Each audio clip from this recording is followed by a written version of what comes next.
રંગ અવધૂત મારો, રંગ અવધૂત નારેશ્વરનો નાથ મારો, રંગ અવધૂત. રંગ અવધૂત મારો, રંગ અવધૂત નારેશ્વરનો નાથ મારો, રંગ અવધૂત. રંગ અવધૂત મારો, રંગ અવધૂત નારેશ્વરનો નાથ મારો, રંગ અવધૂત.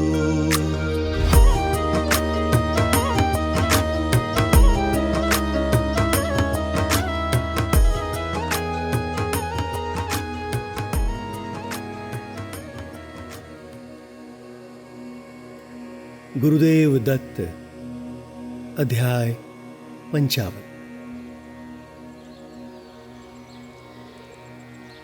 અલખ કહે સુણ શિષ્ય હે, એક વખતની વાત.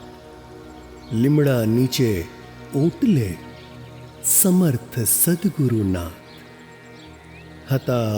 બિરાજ્યા મોજથી આજુબાજુએ ભક્ત, વીંટાઈ બેઠા હતા રંગ ચરણમાં સત.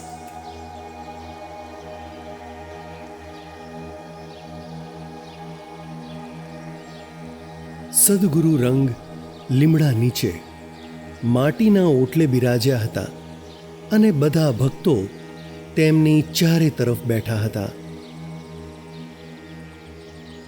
રંગ ચરણે બેસી વાતોમાં મશગુલ થઈ હાસ્ય ફુવારા ઉડતા હતા. અવધૂતજી પણ તેમની સાથે વાતે વાતે હસતા અને હસાવતા. પોતે પણ હસે અને સાત્વિક વ્યંગ કરી બીજાને પણ ખૂબ હસાવે. આમ જ્ઞાનસભર સાત્વિક શબ્દો સાથે નિર્દોષ હાસ્ય રેલાતું હતું. અવધૂતજીના દિવ્ય વચન સાંભળતા ભક્તો પ્રસન્ન થઈ સદગુરુ સાનિધ્ય માણી રહ્યા હતા. ત્યાં તો રેવા ઘાટથી એક મજૂર ભક્ત રેવા સ્નાન કરી આવી રહ્યો. તેણે ફાટ્યા તૂટ્યા કપડાં પહેર્યા હતા. મેલું ફાટેલું ફાડ્યું માથે વીંટ્યું અને પીઠ પરથી ચીરાયેલું કેળિયું. જેમ તેમ દૂર દૂરથી ચાલતો આવ્યો હશે.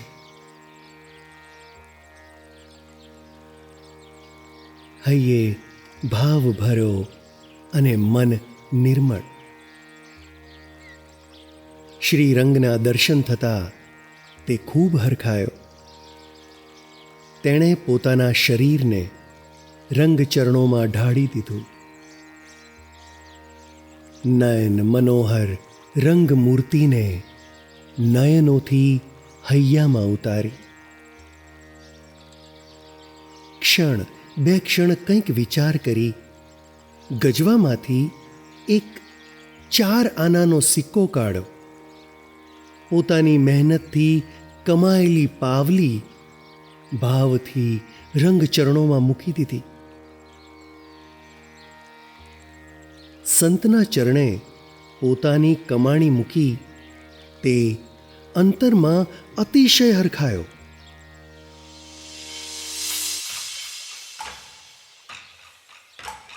આસપાસ બેઠેલા ભક્તોની તેના પર નજર ગઈ. આ સિક્કો મૂકતાની સાથે જ બધા તેના પર ચીડાયા. અવધૂતજીની વાતોને કારણે આવેલી પ્રસન્નતા પળભરમાં ઉડી ગઈ.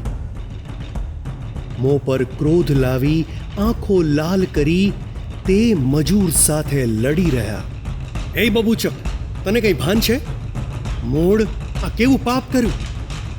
આ 4 આના મૂકી તે કેટલું મોટું અનર્થ કર્યું છે. અહીંયા કોઈએ પૈસા મૂકવા નહીં એવા લખાણના પાટિયા જ્યાં ને ત્યાં મૂક્યા છે, તોય તે મૂર્ખાએ સદગુરુ ચરણે પાવલી મૂકી. તારે કારણે એમણે ઉપવાસ કરવો પડશે. ત્યાં હાજર બધા ભક્ત ગાંટો પાડી ખૂબ હોહો કરી રહ્યા. બિચારો ગરીબડો મજૂર આ શોર બકોર સાંભળી ખિસિયાણો થઈને બધાને જોતો રહ્યો. એને કાંઈ ન સમજાયું કે આ બધા કેમ આમ બુમરાણ કરીને તેને લડી રહ્યા છે. એને કંઈ જ ન સમજાયું કે એનો શો અપરાધ હતો. બધા એકી સાથે ઊંચે અવાજે બોલી રહ્યા હતા. તેથી તેને કાંઈ સમજાતું નહોતું. તે રડમસ થઈ આંસુ ભીની આંખે ચારે તરફ જોઈ રહ્યો. એની આવી દશા જોઈ કૃપાળુ રંગને ખૂબ દયા આવી. ગુરુવર એની વારે દોડ્યા અને બોલ્યા, તમે બધા એક સાથે આ ગરીબ પર તૂટી પડ્યા. એ શું કોઈ ચોર છે? એ બિચારો ભણ્યો ગણ્યો નથી. એ કેવી રીતે લખાણ વાંચી શકે? એનો કયો એવો અપરાધ છે કે તમે બધા આમ બુમરાણ કરો છો? એના ભાવનો જરા વિચાર તો કરો. સવારથી સાંજ સુધી એ તાડ તાપ સહન કરી ઘોર મહેનત અને તન તોડી કામ કરે ત્યારે તેને ચારા ના મળે છે. દિવસભર પસીનો પાડી શરીરના અંગો તોડી મજૂરી કરી એક પાવલી મજૂરી મળે છે. આ તેની આખા દિવસની મહેનતનું ફળ છે. અને એ ફળ તેણે મારા ચરણે અર્પણ કરી દીધું. એનો પ્રેમ કેટલો ધન્ય છે. તમે બધા તો મંદિરે જઈને કોઈક દિવસ પૈસા 2 પૈસા મૂકી પ્રભુ સમક્ષ કેટલીય પ્રાર્થના કરો છો. કેટલું ઓછું આપી પ્રભુ પાસે વેપાર કુટુંબની વૃદ્ધિ માંગી લો છો. જ્યારે આખા દિવસની મજૂરીનું પૂરેપૂરું ફળ આપવા છતાં આણે તો બદલામાં કંઈ જ માંગ્યું નથી. બોલો, એનો શો અપરાધ છે કે આમ ઊંચા અવાજે એકી સાથે બિચારાને વળી રહ્યા છો? આમ કહી અવધૂતજીએ સાન કરી પેલા મજૂર ભક્તને પોતાની પાસે બેસાડ્યો. દયાવંત ગુરુરાયની નજર એની પીઠ પર પડી. તેમણે પ્રેમથી એની પીઠ પર હાથ ફેરવ્યો અને જોયું તો એમનું કાળજું કોરાયું. એણે જે અંગરખું પહેર્યું હતું તે પીઠ પરથી આખું ફાટ્યું હતું અને તેની ખુલ્લી પીઠ દેખાઈ રહી હતી. અવધૂતજીનો શુભ હાથ એની પીઠ પર ફરતો રહ્યો. ત્યાં બેઠેલા બીજા ભક્ત પોતાના વર્તનનો પસ્તાવો કરી રહ્યા હતા. હાથ જોડી તેઓ સદગુરુને જોઈ રહ્યા. ભક્તની ખુલ્લી પીઠ જોઈ દીનદયાળ દ્રવી ગયા. પોતે જે ચાદર ઓઢી હતી તે તત્કાળ ઉતારી પેલા ભક્તની ખુલ્લી પીઠ પર મૂકી. આમ મૌન શબ્દોમાં એમણે આ ભક્તને આશીર્વાદ આપ્યા. અભણ, અજ્ઞાની, ગરીબ મજૂર ભક્ત બાઘો બની આ બધું જોતો રહ્યો. બધાએ આ જોયું અને સાથે મળી એકી અવાજે અવધૂતજીનો જય જયકાર કર્યો. અવધૂતજીએ એ ભક્તના હાથમાં શ્રીફળનો પ્રસાદ આપ્યો અને પછી મીઠાશથી તેના નામ, ગામ અને કામ વિશે પૂછ્યું અને બીજી વાતો કરી. ભક્તને રીઝવ્યો. પછી પ્રસાદ આપી તે ભક્તને વિદાય કર્યો. પરંતુ તે ભક્ત આંખથી આંસુ સારતો ત્યાં જ બેસી રહ્યો. પ્રભુએ એને કહ્યું, હવે તમે જઈ શકો છો. ભક્ત કહે, ગુરુનાથ, આટલો મોટો અપરાધ કરી હું કઈ રીતે જઈ શકું? હું સાવ અજ્ઞાની છું. ગુરુરાજ મુજ અજ્ઞાનીના કારણે ઉપવાસ કરશે. અવધૂતજીનો કડક નિયમ હતો કે અજાણતા પણ રોકડા રૂપિયાને અડકતા તેઓ આખો દિવસ અન્ન લીધા વિના ઉપવાસ કરતા અને આ નિયમ તેઓ કદીએ તોડતા નહીં. આ નિયમ વિશે જાણ્યા પછી પેલો ભક્ત અંતરમાં અતિશય મૂંઝાતો હતો. મુજ કરમારને કારણે પ્રભુ ઉપવાસ કરશે. આજે બસ મારે પણ કંઈ જ ખાવું પીવું નથી. પ્રભુને ભૂખ્યા રાખી હું કઈ રીતે ખાઈ શકું? અહીંયા જ કંઈ પણ ખાધા પીધા વિના બેસી રહીશ અને આમ મેં કરેલા પાપનું પ્રાયશ્ચિત કરીશ.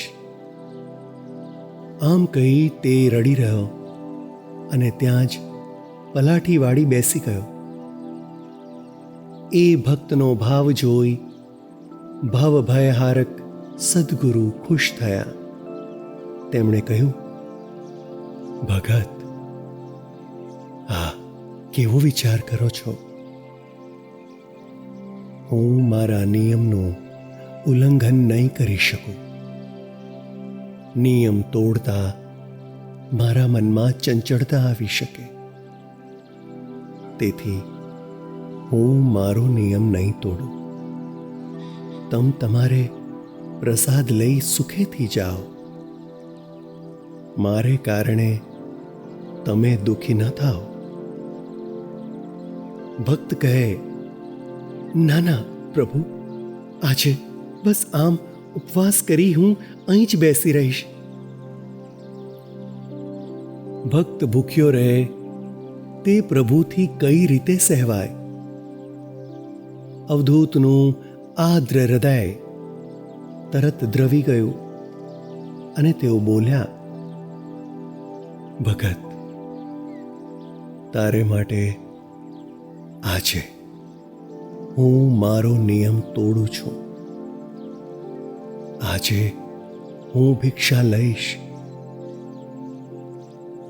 તેથી તમે પણ જાઓ અને સુખેથી ભોજન કરો. અવધૂતજીની વાત સાંભળી ભક્તનું મન હરખાયું. અવધૂત ચરણે નમન કરી તે વિદાય થયો. એ ભક્તના ગયા પછી શ્રીરંગ ત્યાં હાજર ભક્તોને બોલ્યા, આજે તમે આ ભક્તનું અપમાન કરી મારા દેવને દુભાવ્યા છે. મારા દત્ત પ્રભુ નવા નવા રૂપે મને દર્શન આપવા આવે છે. તમે ભલે એવું માનો કે બધા ભક્તો દૂર દૂરથી નારેશ્વરે મારા દર્શન કરવા આવે છે, પણ મેં એવો વિચાર ક્યારેય કર્યો નથી. હું તો ભક્તોની લાંબી કતારોમાં પણ મારા હૈયાના હાર, મારા પ્રભુના દર્શન કરું છું. ભક્તોને જોઈ હરદમ હું એવું માનું છું કે મારા ભગવાન મને દર્શન આપવા આવ્યા છે. દત્ત દિગંબર દેવ જુદા જુદા રૂપ લઈ મને મળવા આવે છે. અહીં આવતા દરેક યાત્રિકમાં મને મારા ઈષ્ટ દત્તના જ દર્શન થાય છે. આમ કહી અવધૂતજી કમલ નયનો મીચી ધ્યાનમગ્ન થયા. આ પ્રસંગ દરમિયાન અવધૂતજી ખુદ એક ભક્ત બની ભાવથી પોતાના દેવની સેવા કરતા હોય તેમ પોતાના દેવને પ્રેમથી ચાદર અર્પણ કરી અને તેનું દિલ દુભાતા અવધૂતનું દિલ દુભાયું. તેમણે બધાને સમજાવ્યું કે કોઈ પણ દિવસ કોઈ પર ગુસ્સો કરવો નહીં. ગુસ્સાથી વાણી બગડે છે અને બગડેલી વાણીથી અન્યનું દિલ દુભાય. ખુદ પ્રભુનું પણ દિલ દુભાય. તેથી વાણી પર સંયમ રાખી મનને આનંદમય રાખો. હંમેશા ઈષ્ટનું સ્મરણ કરો. કોઈને તુચ્છ ગણી તિરસ્કાર કરવો નહીં. અજાણતા કોઈ માટે તુચ્છ વિચાર કરી આપણું નિર્મળ મન કલુષિત કરવું નહીં. તુચ્છ ગણીને કોઈનું ના કરશો અપમાન.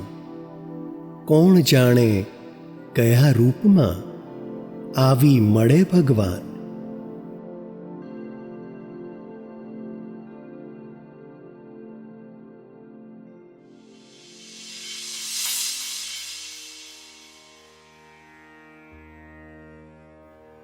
બીજો એક પ્રસંગ સાંભળી સૌના મનમાં આનંદની હેલી વરસી જશે.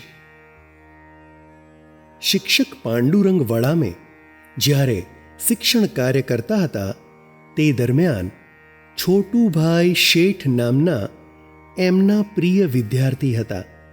આ છોટુભાઈ ખૂબ નમ્ર, વિવેકી, સદ્ગુણી અને ભણ્યા પછી છોટુભાઈ વેપાર કરવા સિંગાપોર ગયા હતા.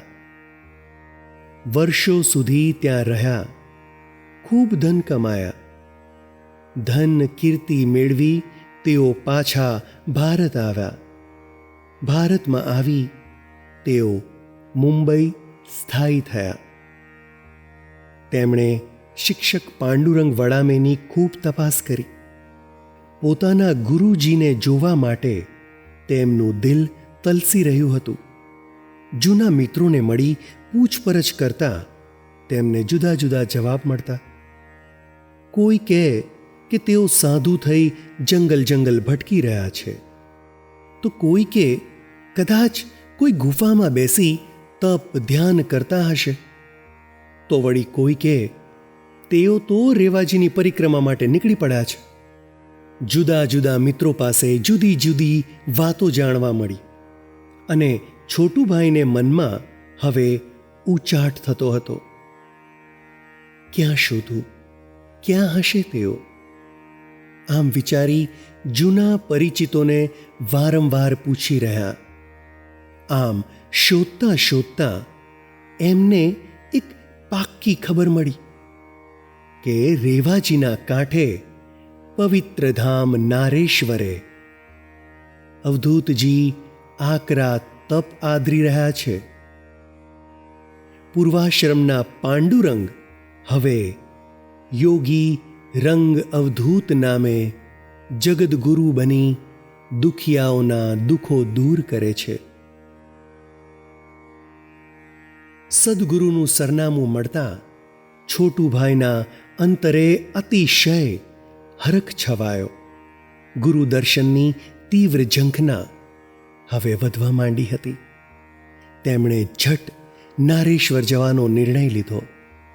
કુટુંબ સાથે મુંબઈથી નીકળી કરજણ આવ્યા અને પછી નાની ગાડીમાં બેસી માલોદ સ્ટેશને ઉતર્યા.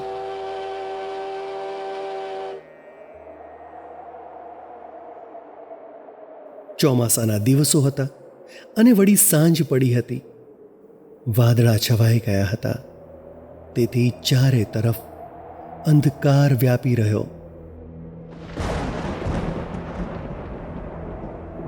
મેઘ ગર્જના થાય અને વીજના ચમકાર થાય. ઠંડો પવન શરીરને કંપાવી નાખે અને થોડી જ ક્ષણોમાં જાણે આભ તૂટી પડ્યો અને અનરાધાર વરસાદ વરસવા માંડ્યો.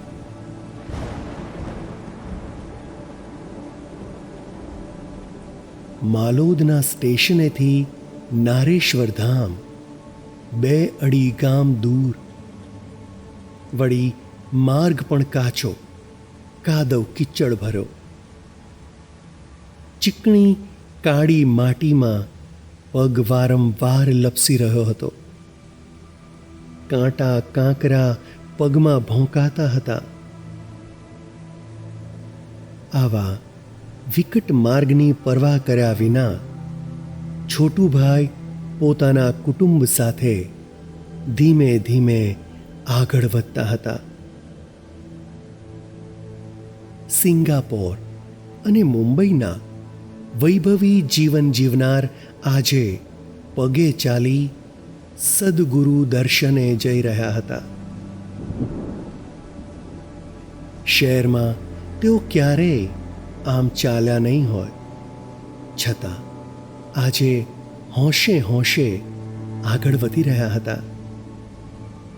કપડાં પલળી ગયા અને પાણી નીતરતા અંગ, છતાં તેઓ નારેશ્વર આવી પહોંચ્યા.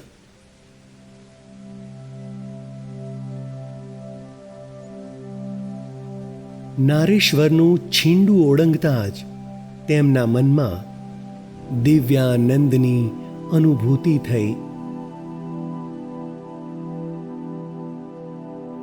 અઢળક ઢળીને મેઘરાજ પણ હવે શાંત પડ્યા હતા અને વાદળો પણ ચંદ્રની ચાડી કરતા હતા. માટીનો મગમગાટ ચારે તરફ ફેલાઈ ગયો હતો અને તન મન એ મહેકથી તરબતર થઈ ગયા.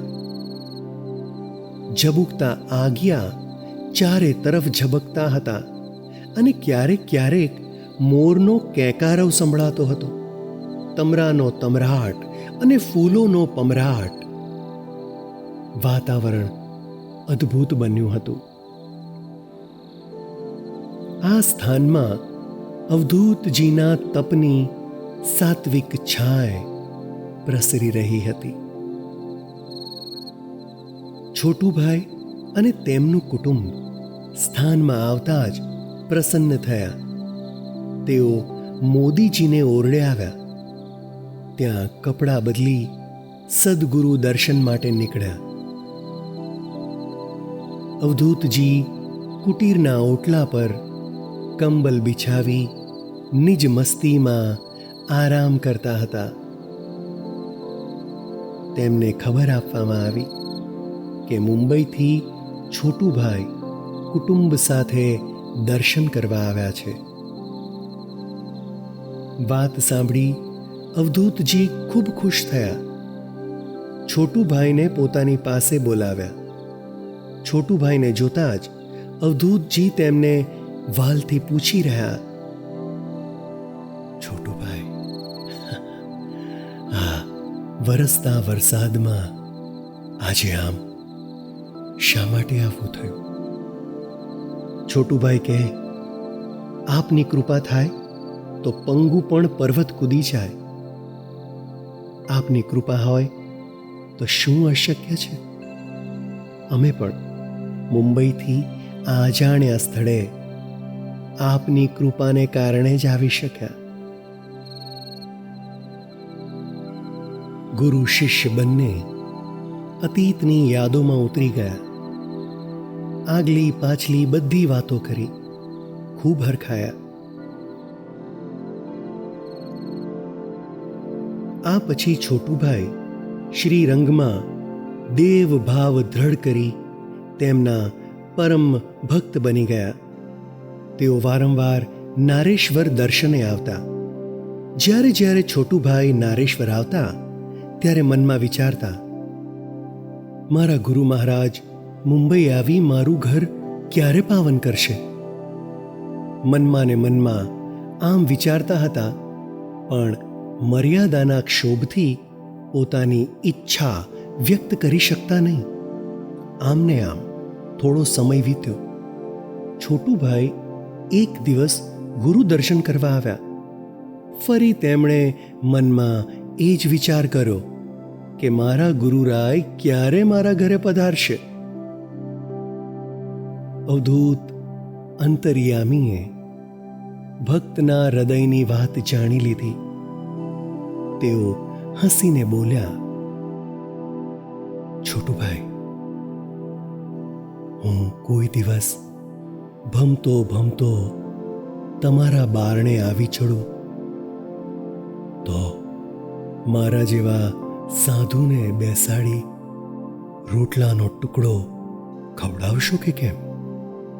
કે પછી ગુસ્સો કરી મને આગળ જા એમ કહી ઘાટો કાઢી અનાજ પાણી આપ્યા વિના જ કાઢી મૂકશો? જેમ જેમ અવધૂત હસતા જાય તેમ તેમ છોટુભાઈનું કાળજું કોરાતું જાય. કંઠ ગદગદ થઈ ગયો અને આંખોમાંથી આંસુ વહેવા માંડ્યા. જેમ તેમ તેમના મોંમાંથી શબ્દો નીકળ્યા, ઓ મારા હૈયાના હાર,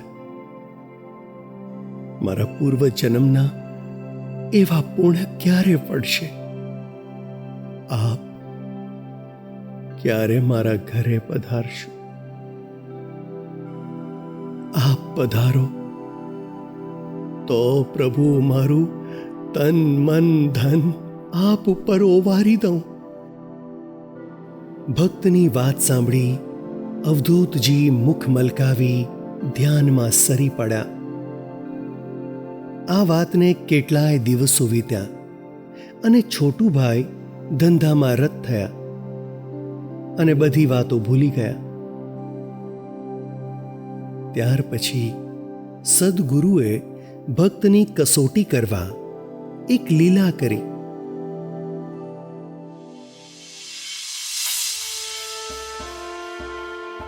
પોતે એક ફકીરનો વેશ લઈ મુંબઈ પહોંચી ગયા. ગળાથી ઘૂંટણ સુધી લીલા રંગની કફની પહેરી, માથા ઉપર લીલા રંગનો પટ્ટો વીંટ્યો અને કમર પર કાળા રંગનો પટ્ટો લપેટ્યો અને અલ્લાહનું નામ પોકારતા, કાળું ખપ્પર લઈ ઘૂઘરાની માળા પહેરી છમ છમ નાદ ગજાવતા છોટુભાઈના દ્વારે આવી અલ્લાહુ અકબર નો પોકાર કર્યો. અંદર છોટુભાઈ ભોજન કરી પલંગ પર આરામ કરતા હતા. ત્યાં તો ફકીરની બાંગ સાંભળતા એકાએક તેમની ઊંઘ ઉઘડી ગઈ. આંખ ખોલતા જ બહાર જોયું તો બારણે એક ફકીર રોટલો માંગી રહ્યો હતો. ફકીરની બાંગને કારણે તેમની ઊંઘમાં ભંગ પડ્યો. તેથી છોટુભાઈ ખૂબ ખીજાયા અને તે ફકીરને કહેવા લાગ્યા, અહીંથી આગળ જા, હવે આમ ખોટો શોર કરીશ નહીં, મારી ઊંઘ હવે બગાડીશ નહીં, જા બીજે ક્યાંક જા. છોટુભાઈના આવા વચન સાંભળી અવધૂત ફકીર ખૂબ નમ્ર થઈ આંખો નીચી કરી બોલ્યા, ભૂખે પ્યાસે ફકીર કો લુખી સુખી રોટી દે દો, मेरा पेट भर जाएगा। गरीब पर रहम करो, तुम गरीब पर रहम करो, गरीब नवाज तुम पर रहम करेगा, तेरा सब काम सफल होगा। આ સાંભળતા જ છોટુભાઈ અવાજ ઊંચો કરી બોલ્યા, એ બકવાસ બંધ કર અને હવે અહીંથી આગળ જા. છોટુભાઈના આકરા વચન સાંભળી અવધૂત મધુર હાસ્ય કરતા આગળ ચાલ્યા ગયા. પોતાના દરવાજેથી બલા ગઈ એમ વિચારી છોટુભાઈએ મોજથી આરામ કર્યો.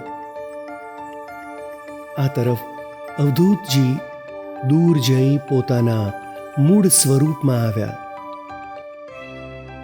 અને છોટુભાઈના બારણે આવી ઊભા રહ્યા.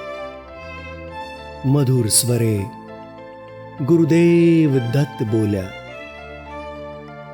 પોતાના ગુરુદેવનો અવાજ સાંભળી છોટુભાઈ પલંગ પર સફાળા બેઠા. પલંગ પરથી છલાંગ મારી દોડતા બારણે આવ્યા. ત્યાં તો તેમને આશ્ચર્ય થયું. પોતાના બારણે સદગુરુ ઊભા છે તે માન્યું મનાતું નહોતું.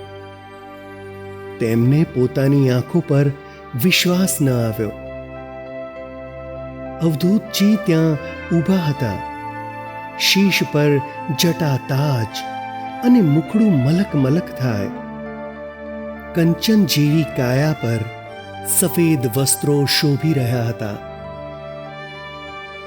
તેમના શરીરમાંથી તેજ રશ્મિઓ રેલાઈ રહી હતી.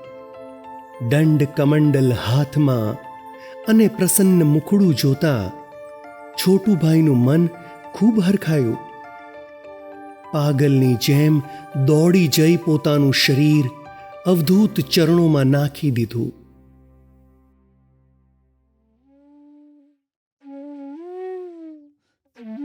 આંખોથી જલધારા વહે અને હૈયામાં આનંદ સમાતો નહોતો. ભાવસભર હૃદયથી બોલ્યું બોલાતું નહોતું. સાદ કરી તેમણે પોતાના કુટુંબીઓને બોલાવ્યા. બધા ગુરુદેવના દર્શન કરવા દોડી આવ્યા અને ભાવથી ગુરુદેવને ઘરમાં લઈ આવ્યા. અંતર ભાવ ભરી ભરી અવધૂતજીનું સ્વાગત કરતા છોટુભાઈ બોલ્યા, ધન્ય પ્રભુ, આજે મારું ઘર પાવન થયું. પૂર્વ જન્મના મારા પુણ્ય આજે જાગ્યા છે. સદગુરુ મંદ મંદ હસતા બોલ્યા, છોટુભાઈ, પહેલા તો તમે મને તમારા ઘરેથી જાકારો દઈ હાંકી કાઢો અને હમણાં આમ વ્યર્થ પ્રેમ બતાવો છો. ગુરુ સત્કારની આ કઈ રીત છે? પહેલા જાકારો દેવો અને પછી આવકાર કરવો. માથું કાપી તેના પર પાઘડી બાંધવાનો શું ફાયદો? આ સાંભળતા જ છોટુભાઈના મનમાં ઝબકાર થયો. શું પેલા ફકીર મારા તારણહાર હતા? મારો ઉદ્ધાર કરવા મારા ગુરુદેવ ફકીરનો વેશ લઈ મારા દ્વારે આવ્યા હતા. રોટલાનો ટુકડો માંગતા મારા ઘરે મારા ગુરુદેવ આવ્યા.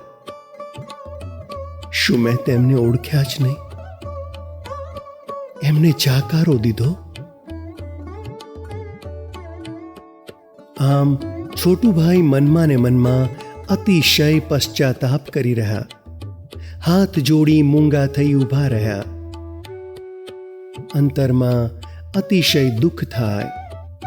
એમની હાલત જોઈ અવધૂતજી હસતે મુખડે બોલ્યા, છોટુભાઈ, દુઃખી કેમ થાવ છો?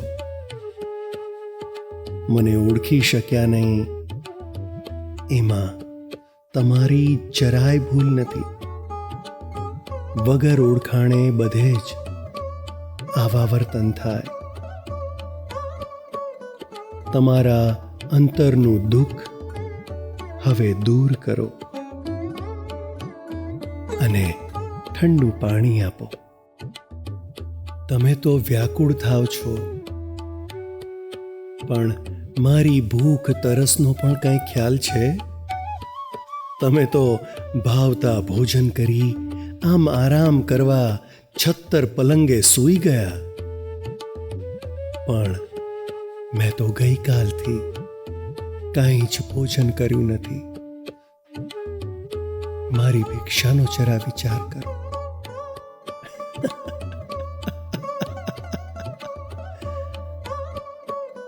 આમ કહી તેઓ ખડખડાટ હસ્યા. ઘરના બધાને હસી હસાવી બધાના હૈયે હાશ કરી. ત્યાર પછી અવધૂતજી થોડા દિવસ છોટુભાઈના ઘરે રહ્યા અને પોતાના ભક્તને રાજી કર્યા.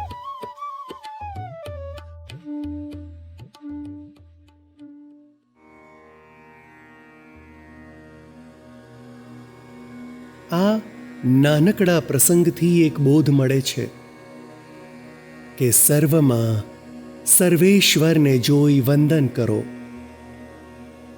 ભૂખ્યો તરસ્યો, ધ્રુજતો, રોગી અપંગ કોઈ બારણે આવી કંઈ માંગે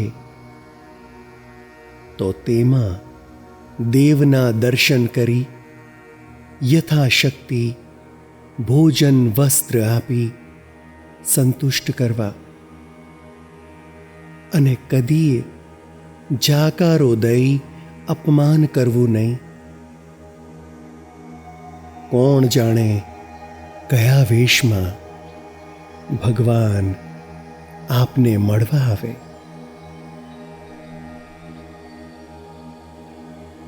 અલખ નિરંજનને કહે, રંગ કથામૃત સાર. બાલક તો બોલ્યું વધે, રંગ એ જ કલિતાર. અવધૂત ચિંતન. શ્રી ગુરુદેવ દત્ત.